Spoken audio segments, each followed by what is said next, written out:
Ok. Boa noite, meus irmãos. É um privilégio estar com vocês de novo. Hoje deu um probleminha aqui na organização e a gente precisou correr de última hora para ajeitar alguns detalhes e por isso tem algumas coisas faltando. Eu não consigo ver a câmera como eu deixo geralmente para mim, mas que isso tudo não nos atrapalhe na nossa real motivação de estarmos juntos, que é adorar a Deus. Eu gostaria de que a gente lesse um texto. Ele é uma referência para aquilo que a gente vai ver depois. O texto ele se encontra no próprio Malaquias, capítulo 3, foi o que a gente viu semana passada, dizendo assim que eis que eu envio o meu mensageiro que preparará o caminho diante de mim. De repente virá ao seu templo o Senhor, a quem vós buscais, o anjo da aliança, a quem vós desejais. Eis que ele vem, diz o Senhor dos Exércitos. Mas quem poderá suportar o dia de sua vinda? E quem poderá subsistir quando ele aparecer? Porque ele é como o fogo do ourives e como a potassa dos lavadeiros. Até aqui. O Senhor é aquele que nos traz a motivação para adorarmos, pois Ele nos criou para adorarmos a Ele. E a partir do momento em que caímos com o pecado, inicialmente de Adão, que passou para nós como uma doença hereditária, nós temos a nossa vida marcada pelo pecado. E Ele também é aquele que vem do Senhor para nos purificar.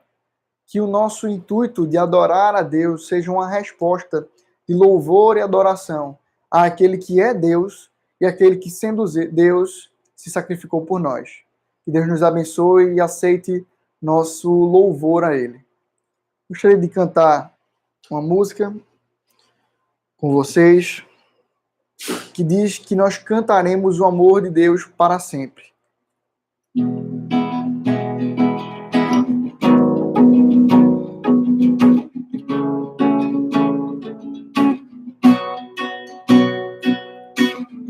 Dos montes correm para o mar, teus rios de amor por mim.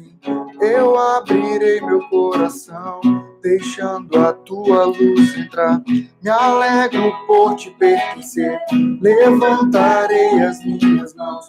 O teu amor me alcança e me faz louvar-te.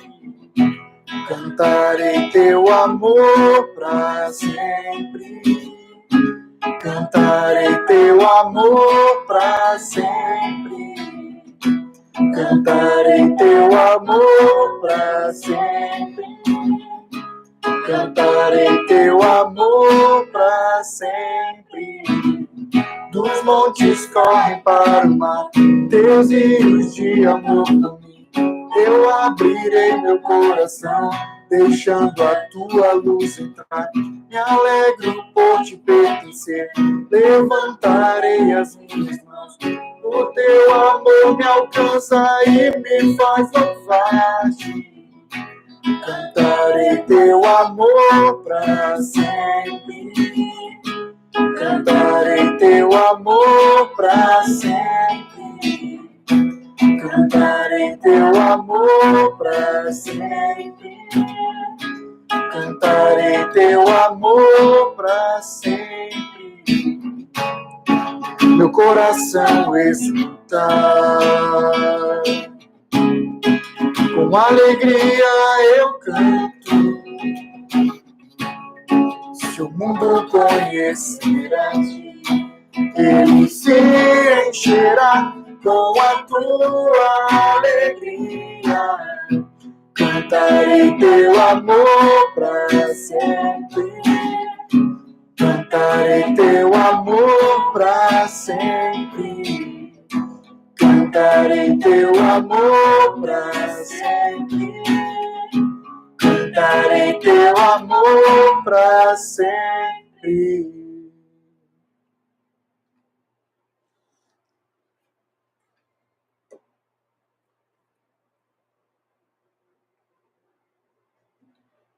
Queridos, vamos abrir as nossas Bíblias, Malaquias.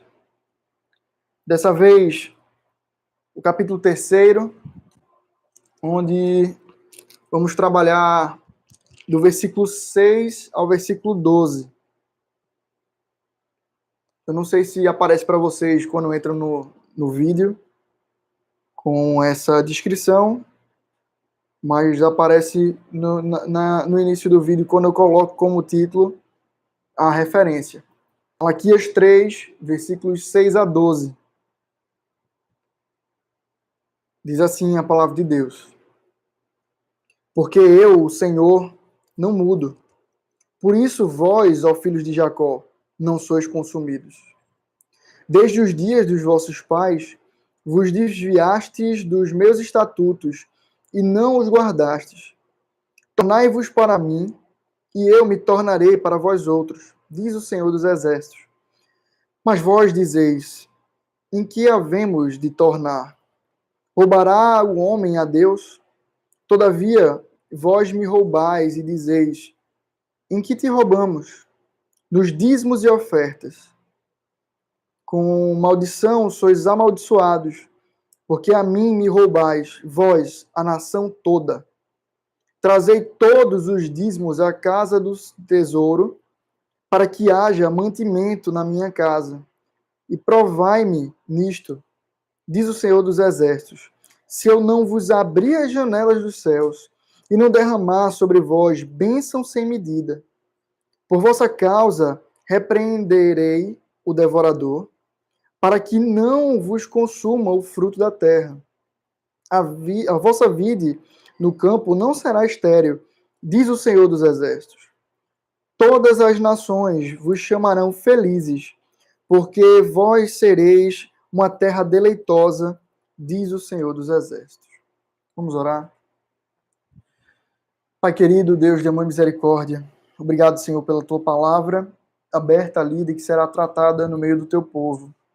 Te pedimos, Senhor, que nos dê fidelidade para entendermos o assunto que o Senhor quer tratar em nossos corações e também para aplicarmos a nossa vida, a termos uma vida, de fato, devotada, entregue a Ti.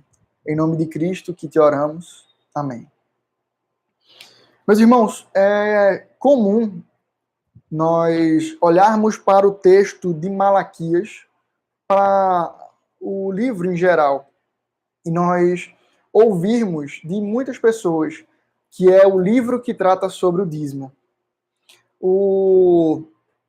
Muitas vezes a gente recebe pessoas vindo de outras denominações que têm problemas com a questão do dízimo, porque foram muito influenciadas por igrejas que não tinham a preocupação de ensinar o correto entendimento sobre o dízimo, a correta ação do dízimo e das ofertas, e, na verdade, estavam mais preocupadas em lucrar, em tirar do povo os seus lucros, as suas rendas, e fazer daquilo um uso próprio, e não para a obra do Senhor, e não como uma adoração a Deus.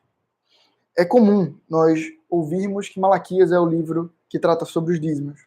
Porém, ele não trata somente disso. Nós temos percebido que ele trata sobre o culto. Porém, por mais que esse assunto seja desgastado com o tempo e com as más influências de igrejas que tratam mal o dízimo e a oferta dos irmãos ou dos crentes, nós precisamos tratar sobre isso como um elemento de culto. Por mais que seja complicado, a palavra de Deus nos diz que, de fato, é um elemento de culto, a consagração ao Senhor.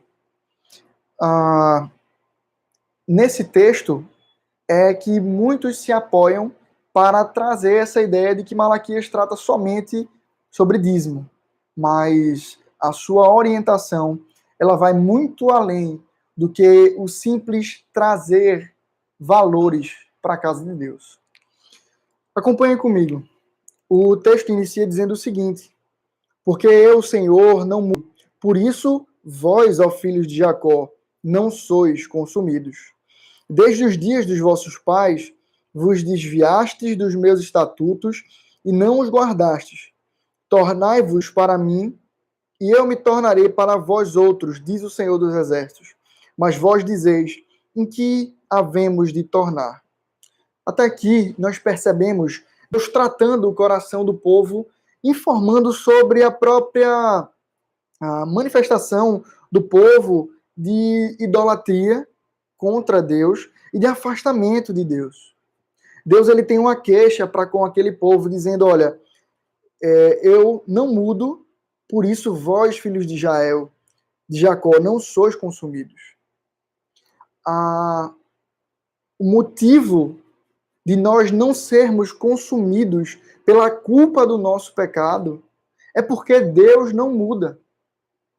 E porque Ele não muda e nos prometeu salvação, e aqui Ele havia prometido a Israel que seria o seu povo, é por isso que Israel não é consumido.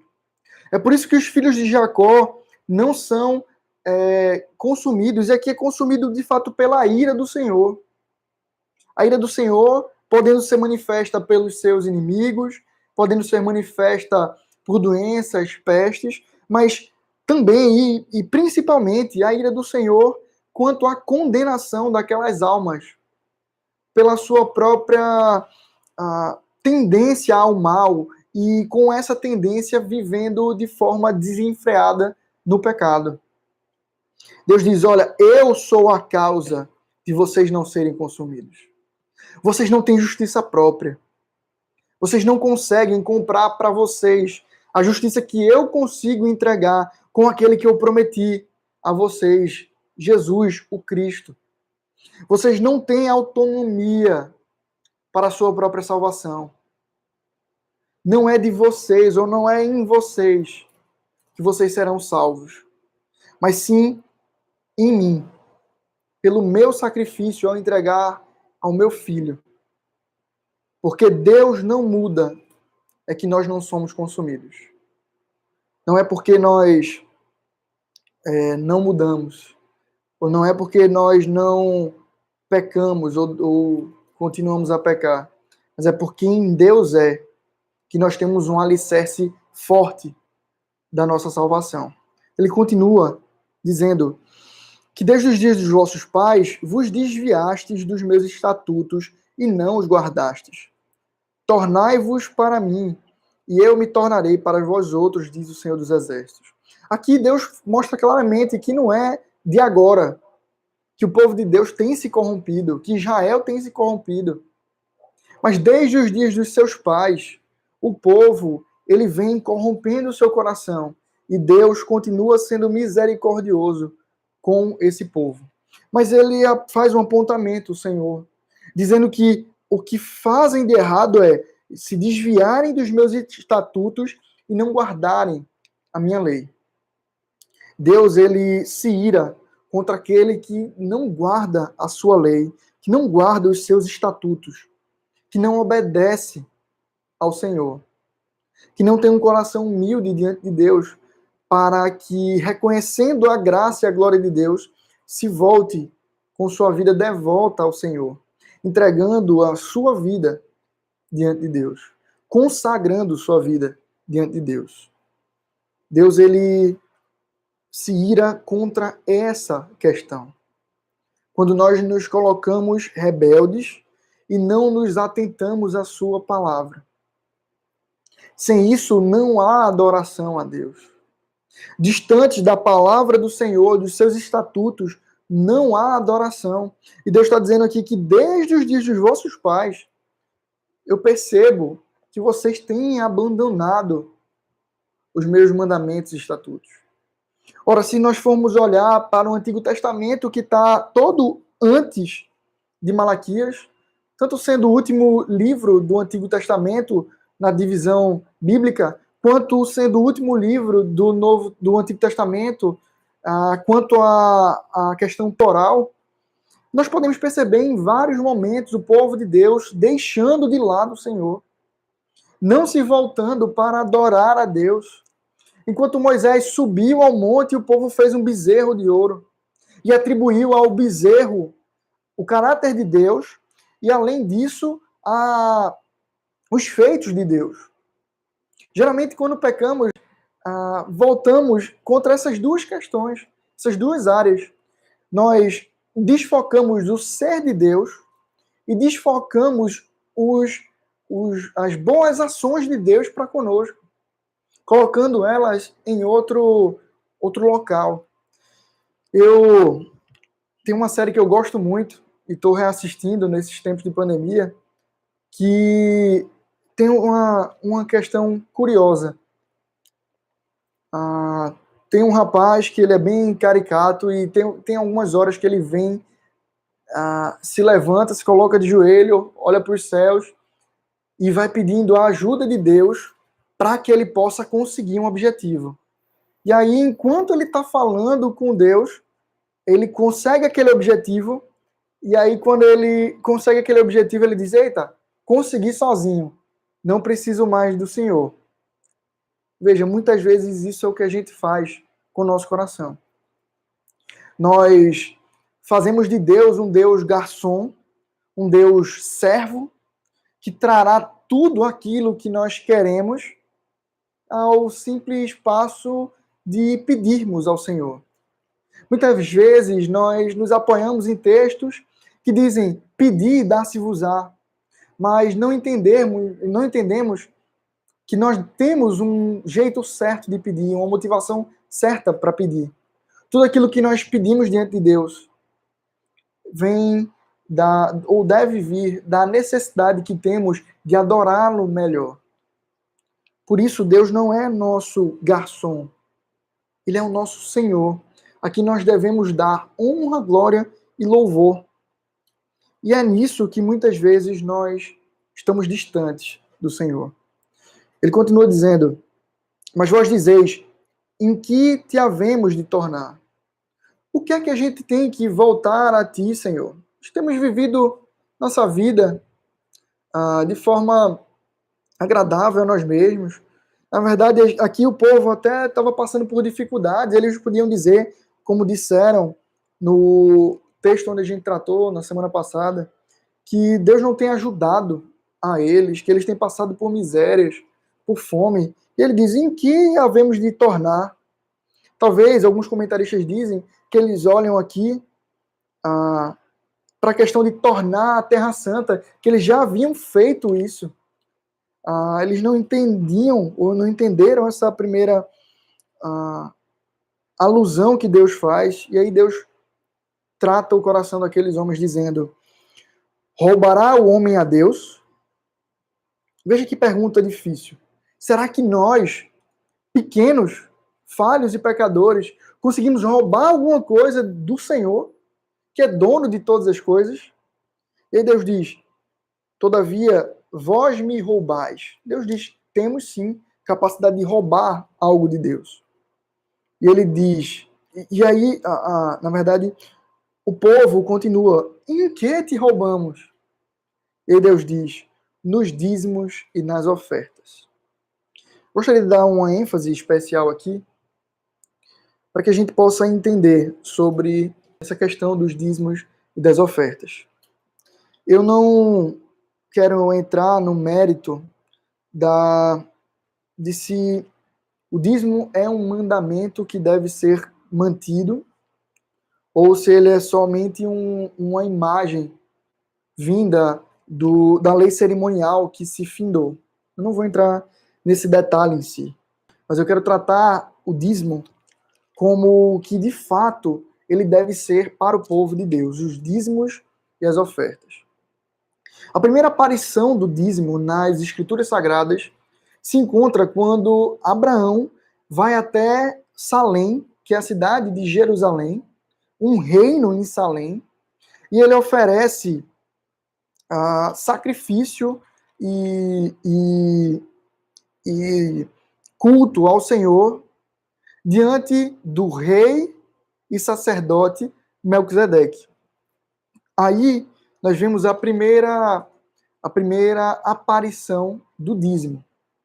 Em outros momentos nós percebemos ações de graças, nós percebemos o próprio sacrifício, mas aqui foi a primeira observação de dizimar, que veio de Abraão. Depois, Deus coloca na sua própria lei o dízimo, e o dízimo era vivido durante aquele tempo, era uma lei a qual o povo deveria cumprir. Aqui, o dízimo, se nós entendermos que ele se findou, aqui ele ainda era necessário para o culto. Ele ainda era um artigo de culto, objeto do culto. E o dízimo nada mais era do que a manifestação do povo de que entendia quem era Deus diante de si. Veja, existiam festas, como a festa da primícia, onde as primeiras e as melhores partes da colheita eram entregues diante do Senhor. O dízimo vinha com essa funcionalidade também, de dar como oferta de amor. O próprio Cristo, quando vai falar sobre o dízimo, diz que é melhor que não se dê se não for de coração. Porque Deus não aceita uma oferta que não seja de coração. Mas o que nós precisamos entender aqui é a simbologia do dízimo e da oferta. O dízimo, ele é um reconhecimento do crente de que ele não depende de nada mais do que exclusivamente do seu Senhor. De que esse Senhor cuida da sua vida a ponto de lhe dar em abundância e nós podermos devolver parte para honrar e glorificar a Deus. Essa é a função do dízimo. Como consequência, o dízimo atua ou ajuda na manutenção da casa do Senhor, na manutenção dos servidores da casa do Senhor, na manutenção das boas obras praticadas pela igreja. Mas isso é consequência de nós adorarmos a Deus, cultuando a Deus, entregando dízimos e ofertas. O Senhor, ele se agrada da nossa devoção, da nosso entendimento de que nós dependemos e louvamos a Ele, por isso dedicamos a nossa vida, até mesmo quando pesa no nosso bolso. Deus, ele entende e ele se gloria e se alegra quando, de fato, a sua igreja, ou seu povo, entende que deve honras, glórias e louvor a esse Deus. E dizimar é uma forma de honrar, glorificar e adorar ao Senhor. Não é à toa que o momento do dízimo, ele também está num momento de culto específico, no momento de consagração. Ora, lá em Itamaracá, ou na nossa congregação em Itamaracá, eu gosto sempre de frisar que naquele momento nós estamos num momento de consagração, onde nós devemos voltar a Deus a nossa mente, o nosso coração, e também munidos de uma mente sã diante de Deus, entregue ao Senhor, de um coração são diante de Deus, entregue ao Senhor, levar também dízimos e ofertas, que são símbolo dessa analogia, são analogia dessa função e dessa dedicação do seu povo para com Deus. O dízimo, ele faz parte de uma devoção do povo de Deus ao seu Senhor. Continuando, nós vamos perceber que Deus ele vai falar agora a respeito de maldições, quando ele diz: com maldições sois amaldiçoados, porque a mim me roubais, vós, a nação toda. Olha que interessante. Deus está falando, através do seu profeta, que com maldição sois amaldiçoados, porque me roubais. Porque o povo vinha sendo negligente com o dízimo, o povo tem sido amaldiçoado diante de Deus. E essa maldição, ela é mostrada quando Deus ele fala sobre a bênção que ele trará quando o povo voltar-se de fato ao Senhor. Mas se nós percebermos aqui, ele vai dizer que Deus vai segurar o devorador para que não consuma o fruto da terra. Ou seja, Deus havia pesado a sua mão no trabalho do seu povo, no rendimento do seu povo, porque o povo não estava dedicando-se ao Senhor.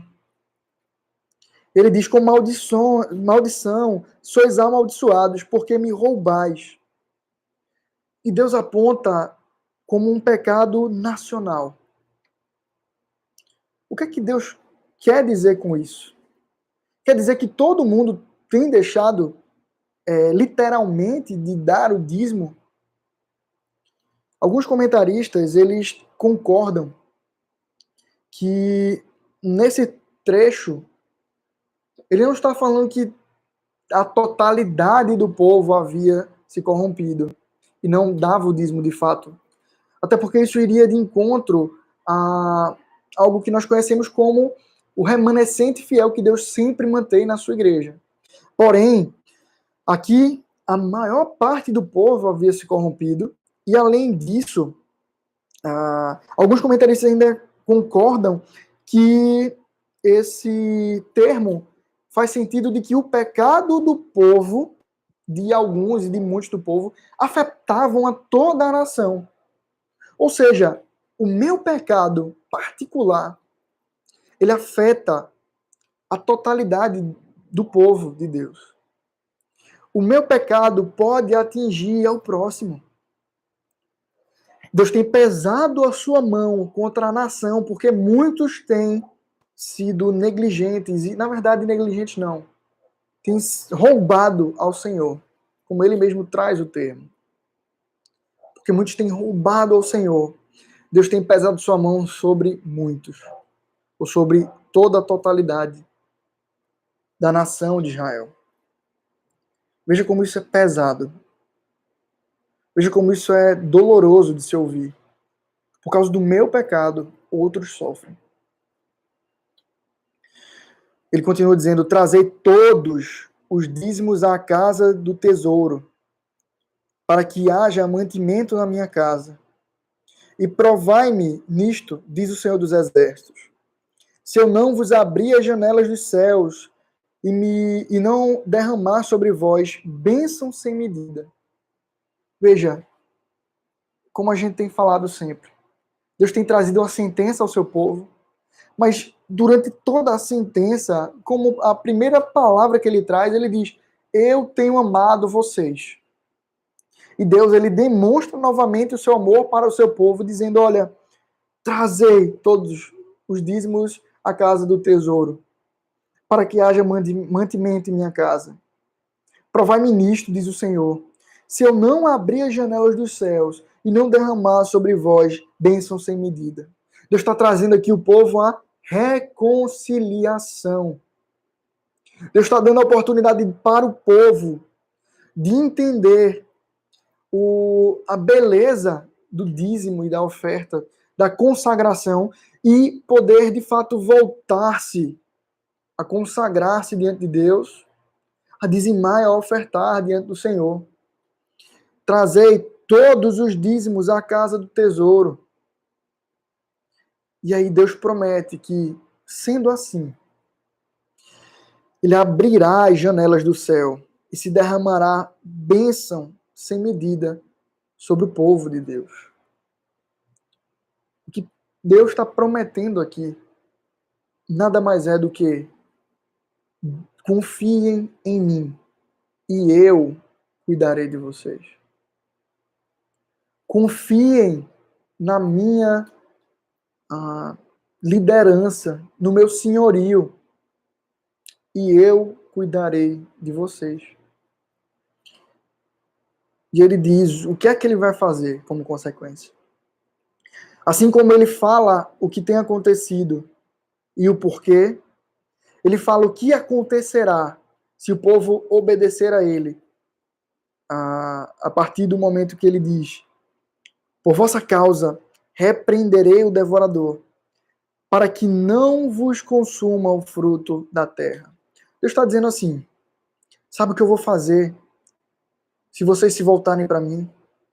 Eu vou agora deixar de amaldiçoar vocês para abençoar vocês.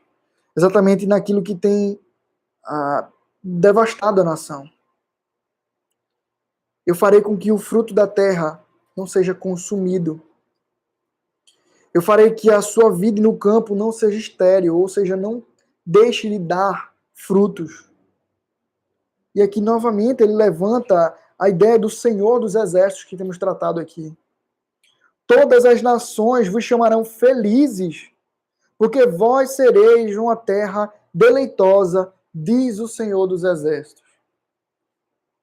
Meus irmãos, eu não quero aqui focar nas bênçãos materiais que Deus pode dar. Por mais que seja a promessa de Deus que não nos faltará, quer seja a gente viva no limite, quer seja a gente viva abundante em valores monetários, em dinheiro, em bens. Mas Deus promete que cuidará do seu povo, que cuidará de nós em tudo. Isso é muito maior do que qualquer bem material que Deus também nos promete, se formos fiéis a Ele. Aqui Deus, ele finda esse trecho dizendo: todas as nações vos chamarão de felizes, porque vós sereis uma terra deleitosa. Vocês serão fartos em mim, porque eu saciarei vocês.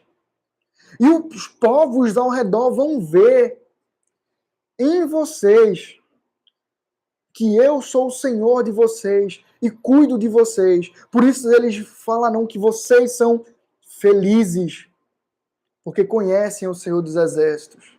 Aquele que, como essa mesma imagem nos traz, é o detentor de todas as coisas, que tem sobre a sua mão o domínio sobre as ordens celestiais, sobre todas as criaturas, tudo aquilo que a gente conhece e até mesmo que não. O Senhor que detém o universo em suas mãos, ele promete que viveremos numa terra deleitosa,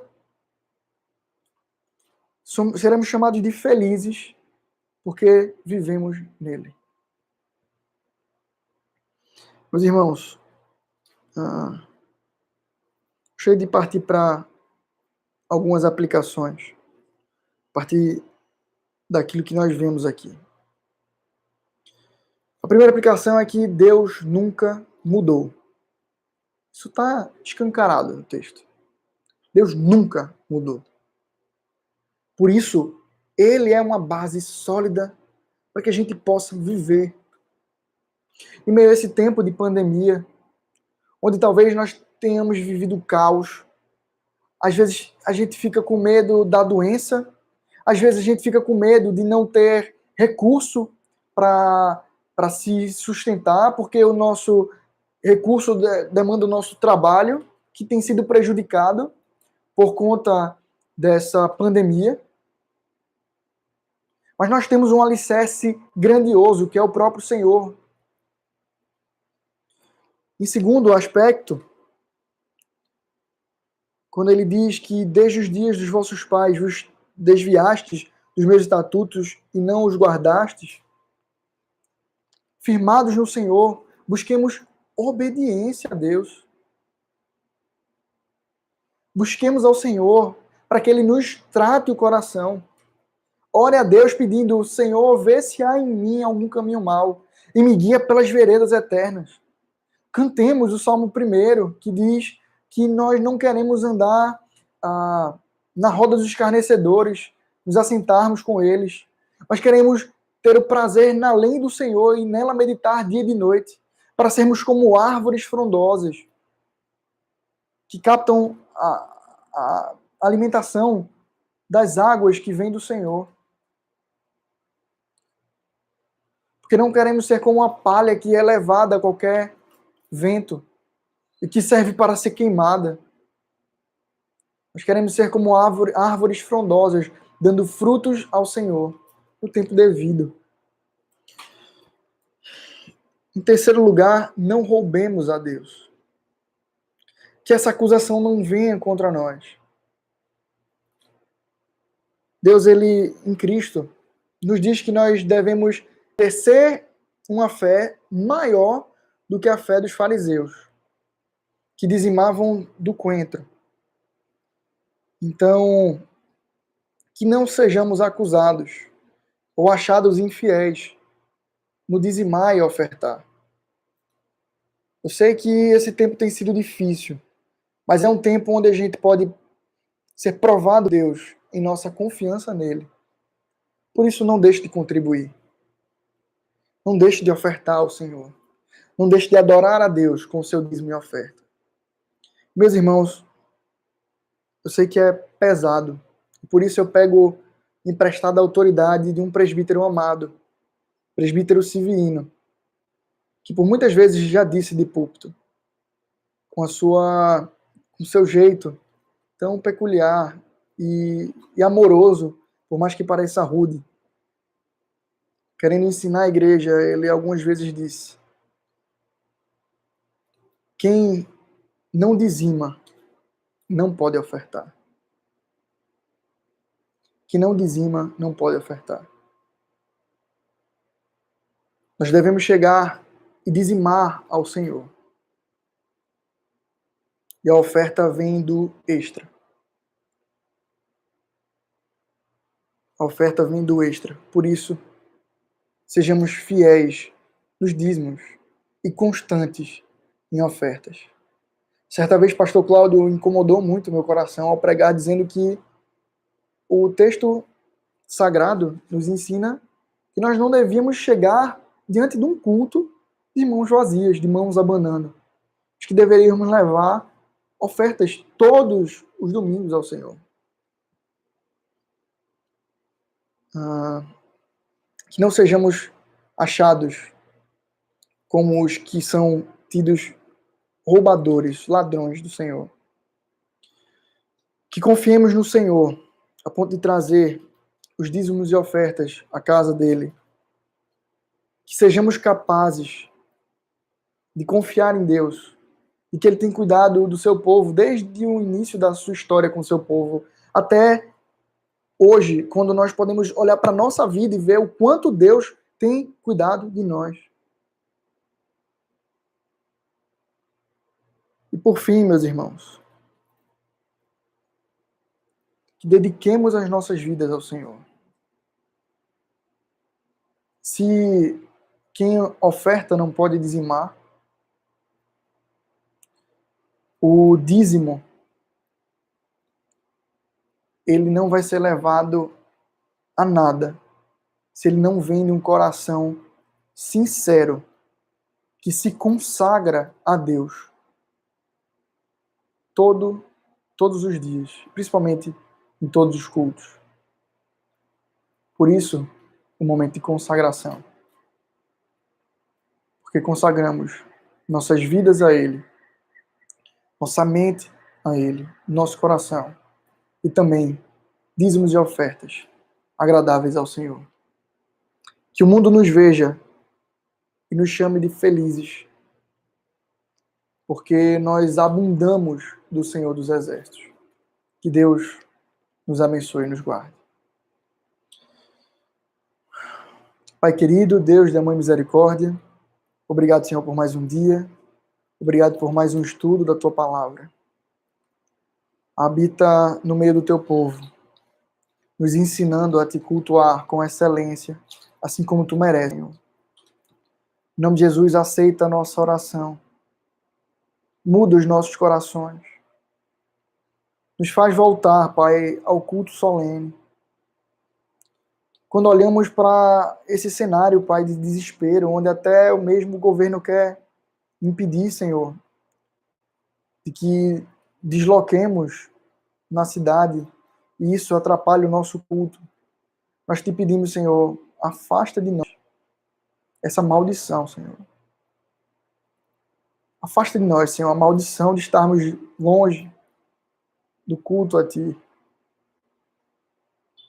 Nós temos saudade, Senhor, de cultuar. Nós temos saudade, Senhor, de solenemente, no dia que o Senhor separou, nos consagrarmos a Ti, abraçarmos os nossos irmãos, Te servir. Senhor, dá-nos o caráter de Cristo, para que possamos viver uma vida humilde diante de Ti, louvando ao Senhor e consagrando nossas vidas, nossos dízimos e ofertas ao Deus que nos deu tudo, nos deu vida e vida em Cristo Jesus. A Ti toda a honra, glória, louvor pelos séculos dos séculos. Amém. Meus irmãos, é muito bom podermos estar juntos para aprender mais da palavra de Deus.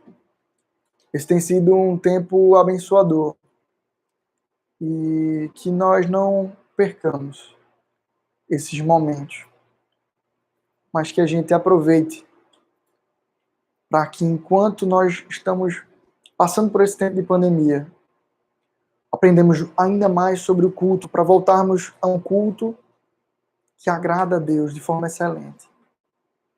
Para que dediquemos o nosso coração, nossa mente, nossa vida ao Senhor. Gostaria de passar para alguns avisos. O primeiro aviso é que nós mantemos a nossa agenda comum. Então, aos domingos, primeiro dia da semana, nós temos às 9 horas da manhã o culto pela manhã, na verdade a pregação pela manhã, na primeira igreja, e depois a EBD. Isso tudo pelo canal no YouTube da primeira igreja. No domingo também, às 18 horas, nós temos novamente a palavra de Deus sendo pregada aos nossos corações. Dia de terça-feira, temos esse instrumento aqui que temos usado, instrumento de devocionais, pelo YouTube aqui, no meu canal particular, e onde a gente tem trabalhado a respeito do culto. Tem sido uma bênção, pelo menos para mim. E dia de quinta-feira, às 19 horas, nós temos a reunião de oração, onde nós nos juntamos da forma que temos podido, né? A forma que podemos hoje nos reunir. E tem sido um momento muito proveitoso, onde a gente pode ver um ao outro, conversar um pouco, saber das suas dores, do seu dia a dia, das suas alegrias, e poder dividir as cargas entre os irmãos. Para mim tem sido um momento abençoador. Talvez o ponto alto da semana, de estarmos juntos, orando uns pelos outros, dedicando nossas vidas ao Senhor. Os outros dois projetos que temos, dia de quarta-feira eu tenho buscado postar algumas devocionais. Algumas delas serão encurtadas daquilo que a gente já tratou aqui, mas outras serão textos novos que eu vou estar meditando nele e trazendo devocional, mais curta, de até uns 15 minutos. Vai ser postada no Instagram e vou tentar também postar no YouTube. E por fim, dia de sexta-feira, e tem saído com mais regularidade, eu tenho indicado alguns livros no Instagram e que tenho postado agora também no nosso grupo do WhatsApp. Se você tiver alguma dúvida, se você tiver alguma dificuldade, alguma questão que queira tratar, venha falar comigo. Você não está só nessa pandemia, você não está só passando por essa dificuldade. Nos procure a mim, para que a gente possa se relacionar e buscar satisfazer as necessidades de cada um de vocês. Outra coisa que eu quero implementar dessa semana para a próxima é que eu quero tentar fazer visitas online com vocês.